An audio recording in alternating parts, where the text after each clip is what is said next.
Salutare lume și bine ați venit la încă un episod de Clash Royale.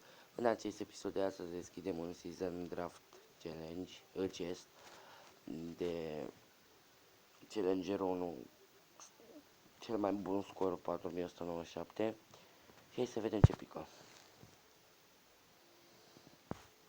2000 gold, Knight, ăsta, este legendară,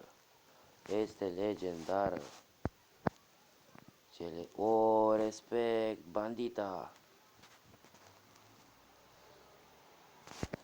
O iau că nu o am.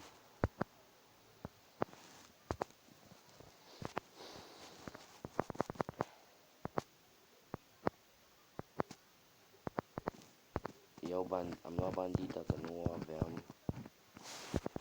Și acum am toate legendarele. Da, fraților, cam acesta a fost și episodul de astăzi. Ne vom revedea pentru